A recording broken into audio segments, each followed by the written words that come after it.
Alright guys, welcome to part 2 of this video, and what I see here looks very interesting, and it's nice that they sent us some padding here over the pins here so that it wouldn't get destroyed during transport. That is pretty cool right there. Let's give this a little open. Here we go. Some little screws and doodads. Can't have enough of those.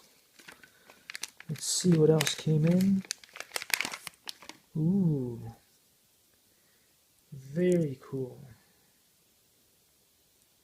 So, I'm going to test this thing out and see if it's any good. It looks like an audio hat. So far, it looks pretty good quality. There's a little button in there. There's a jack there. Good stuff, good stuff. Likey.